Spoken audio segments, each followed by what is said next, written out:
Vous connaissez le criminel qui a un œil tatoué?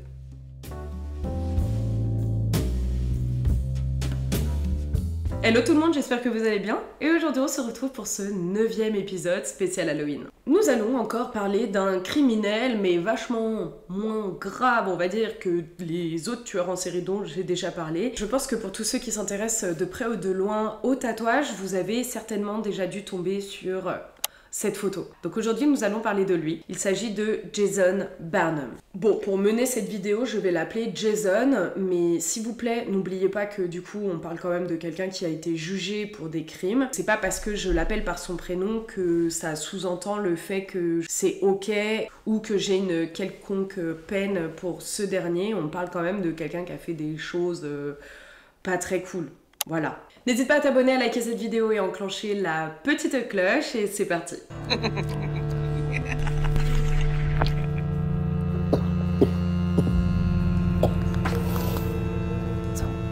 Attends. Viens. Viens jouer avec moi.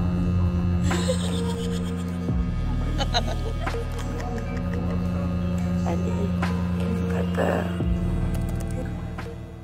Cet Américain a été condamné à 22 ans de prison pour tentative de meurtre, mais aussi une série de cambriolages commis en Alaska. Et vous allez voir que ce procès ne sera pas forcément très juste et qu'il est même peut-être question de est-ce que finalement ces tatous ont eu un impact sur la sentence qu'il a eue. Alors, je ne suis pas du système judiciaire, etc.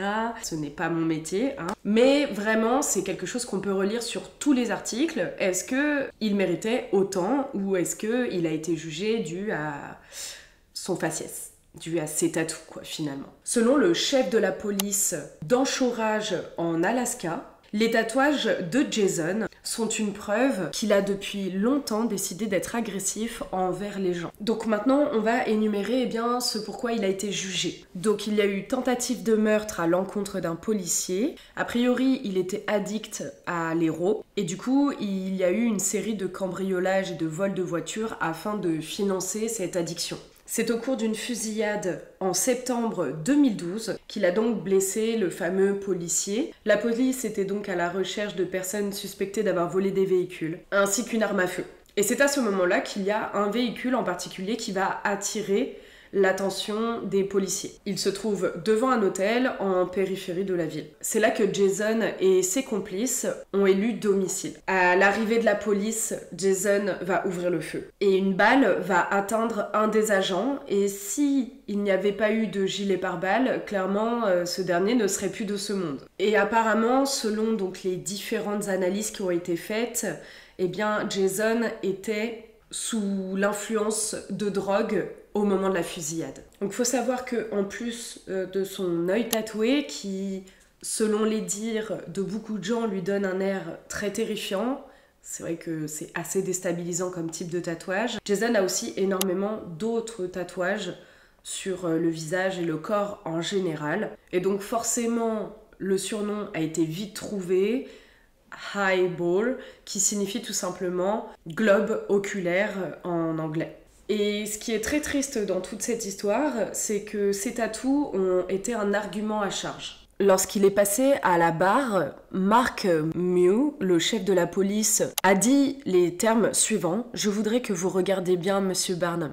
Nous ne pouvons pas le condamner pour cela, mais je pense que cela dit beaucoup sur l'attitude et le comportement d'un type. » En parlant bien évidemment de ses tatouages. Apparemment l'accusé, donc Jason, s'est senti vraiment humilié par les propos de l'agent qui était à la barre à ce moment-là, et on le comprend totalement. Il faut savoir que dû à toutes les preuves hyper accablantes, Jason avait décidé de plaider coupable lors du procès. Et il a même présenté, a priori, ses excuses à la victime. Bon, il faut savoir qu'avant d'écoper donc de cette lourde peine, Jason avait déjà été condamné à 14 reprises par la justice. Et il avait d'ailleurs expliqué avoir essayé à plusieurs reprises de trouver du travail. Vous vous doutez bien que si je vous dis ça, c'est que ça n'a pas été très concluant. Et il dira même les mots suivants: « J'irai un peu comme un fou. Tout le monde sait que je ne suis pas le plus sympa des types. Je comprends que ce que j'ai fait est mal. Mais je ne peux pas revenir en arrière. Apparemment, pendant tout le long du procès, son apparence a vraiment retenu l'attention des juges. Du coup, dites-moi en commentaire si vous pensez que ça a vraiment eu des répercussions sur la sentence qui a été donnée à la fin. Est-ce que vraiment ça lui a porté préjudice? Je pense que malheureusement, c'est fort probable. On ne le saura jamais. Mais ça ne serait pas la première fois que l'on voit ça. Voilà pour cette histoire. C'est vrai que c'est assez impressionnant d'être autant tatoué au visage, plus l'œil, etc. Je comprends que ça puisse être vraiment très déstabilisant. Merci d'être resté jusqu'à la fin de la vidéo. N'hésite pas à t'abonner, à liker cette dernière et puis à pourquoi pas enclencher la petite cloche si ce n'est pas encore fait. Et si tu es encore là, eh bien tu peux me commenter le surnom du fameux condamné, Highball. Et on se retrouve bientôt pour une prochaine vidéo comme d'habitude. Et sur ce, prenez soin de vous. Ciao.